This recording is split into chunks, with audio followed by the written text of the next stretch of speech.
It's The Real News. I'm Aaron Mate. In his UN General Assembly speech, President Trump continued to take aim at Iran and suggested he'll pull out from the nuclear deal. The Iran deal was one of the worst and most one-sided transactions the United States has ever entered into. Frankly, that deal is an embarrassment to the United States, and I don't think you've heard the last of it, believe me. With every deadline he's faced so far, Trump has been forced to admit that Iran is respecting the nuclear deal.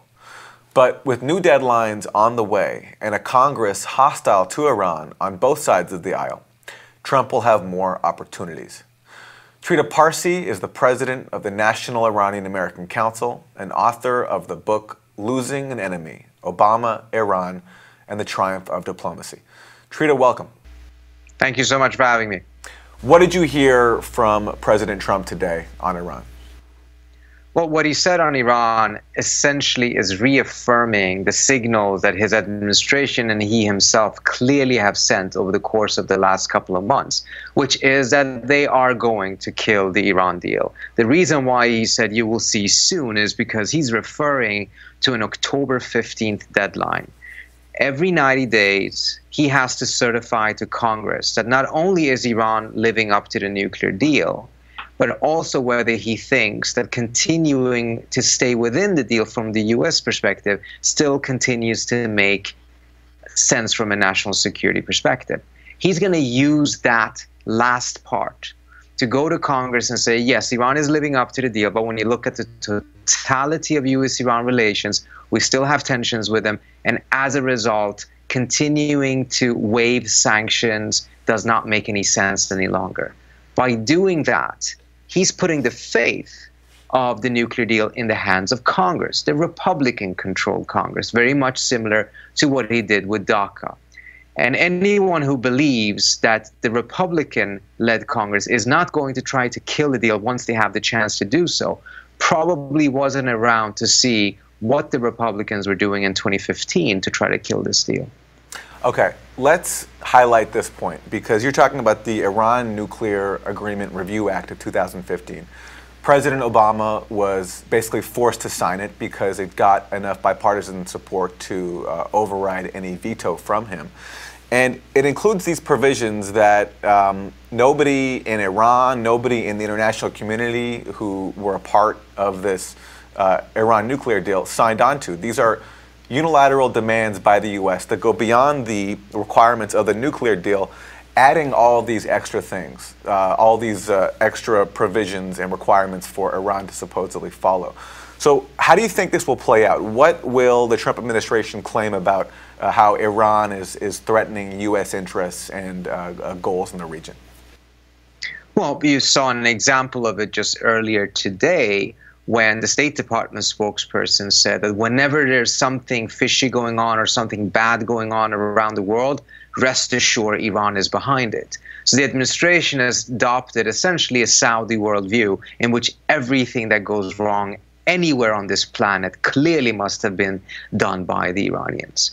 So this is the line that they're going to be feeding the American public. Already now, I think the fact that Trump has gone out on so many occasions said that the Iranians are violating the spirit of the deal has left a large number of Americans under the impression that the Iranians are violating the deal. Whereas in reality, 8 times in a row now, the IAEA has confirmed that the Iranians are actually respecting the deal and they're in compliance. But the American public are just hearing bits and pieces of this.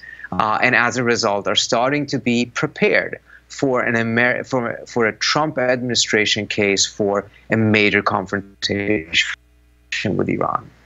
You know, Trina, what's funny about all this discussion that we're hearing about, you know, is Iran in compliance with the deal or not, as if it's a question. It's the phrase is put out there so much about Iran's compliance with the nuclear deal, even though, as you say, they are complying. Nobody discusses how the U.S. is openly violating the nuclear deal. There's an Article 29 that bars member nations, including the U.S., from policies that hurt Iran's trade, which the U.S. has openly been doing. Exactly. I think one of the ways in which the Trump administration has managed to drive attention away from its own very clear-cut violations of the letter of the deal has been to just constantly make accusations, false accusations against the Iranians, claiming that they're violating the spirit of the deal. Who knows what the spirit of the deal is? So you're absolutely right. Article 29 essentially makes clear that now, when some of this trade has become legal again as a result of the sanctions being lifted, none of the member states can then start to try to reimpose sanctions or stand in the way of that trade. But that is exactly what the Trump administration has done by very explicitly pressuring countries at the G20 meeting not to have any business dealings with Iran. So the U.S. is in clear violation of the deal's letter. The Iranians are complying with it, and the Trump administration is nevertheless making the case that the Iranians are at fault and is going to send this matter over to Congress and then essentially blame Congress for whatever happens afterwards. So, Trita, I want to ask you about the Democrats' role in this. Because it's the Trump White House that's in office and because the rhetoric is so bellicose, I think sometimes the Democratic role is overshadowed. Now, Trump, by many accounts, is driven towards an animus towards anything that President Obama did, and so that's perhaps what helps motivate him here. But what about the Democrats in Congress? That Nuclear Review Act that we've talked about that could give Trump the opportunity to kill the Iran deal, that was passed with, I believe the Senate vote was 98-1, so overwhelming bipartisan support. Similar numbers in the House, overwhelming bipartisan support for this measure that Trump could now use, as we're discussing, to kill the Iran deal. How much responsibility do Democrats have here? Clearly, they have a tremendous amount of responsibility. And in the case of the Iran sanctions review that you mentioned, you had a situation in which there was some bubbling opposition to this deal, a lot of discomfort, and a lot of people starting to realize that this actually would be highly problematic. But then Minority Leader Schumer ensured that the bill was combined with sanctions on Russia. And for the Democrats to vote against sanctions on Russia, that was a great difficulty. The only one who did so was Bernie Sanders. So you have a scenario in which Congress, very rarely, in fact, I've seen no examples of Congress refraining from actually imposing sanctions on Iran, with the exception when President Obama threatened to veto it. But in the absence of a veto threat, we've really not seen any such examples.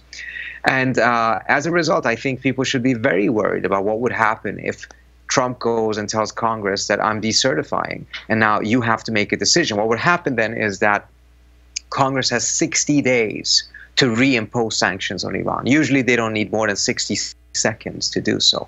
But if they reimpose sanctions on Iran, that means that the U.S. is clearly violating the deal and walking out of the deal. And then the question is, will the deal be able to survive without American participation? Or will the Iranians start reciprocating and restarting their program, which would then put us back to exactly where we were in 2012 and 2013, when the United States was getting very, very close towards reaching a military confrontation with Iran? What's the answer to your question, do you think? I mean, how does Iran respond, and can this deal survive with the U.S. undermining it? There is a very, very small chance, I would say, that the deal would survive if the U.S. walks out of it and reimposes sanctions. And that is if the Europeans stand very firm, they ensure that their companies not only are protected, but that they actually remain in Iran, so that the Iranians are getting the financial benefit of being in compliance. If they're not getting the benefit of being in compliance, at some point they're going to stop being in compliance, and then the deal is entirely dead. The best route, though, is to ensure that we don't reach this point in which Trump gives this to Congress, and Congress then irresponsibly reimposes sanctions. Because once we reach that point, it's going to be very difficult to save it. The best chance we have is to make sure that we don't go down this route to begin with. The interagency recommendation that was given to Trump last Saturday actually recommended that he wouldn't walk out of the deal. But by all indications, this is going to Congress, right?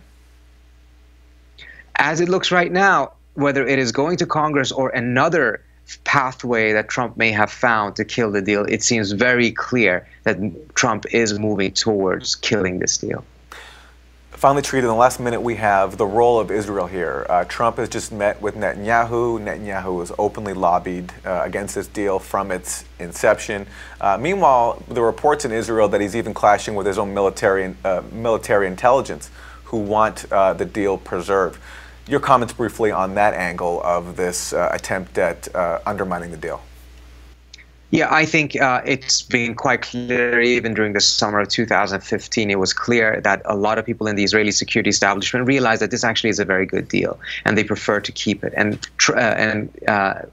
Netanyahu clashed with them back then as well, and that clash is very much out there in the open. But it seems like Netanyahu, very much like Trump, seems to be almost obsessed with the idea of undoing Obama's accomplishments, because at the end of the day, the animosity that existed between Obama and Netanyahu was quite significant and clearly does not seem to have subdued. Trita Parsi is president of the National Iranian American Council, author of the book Losing an Enemy, Obama, Iran, and the Triumph of Diplomacy. Trita, thank you. Thank you so much. And thank you for joining us on The Real News.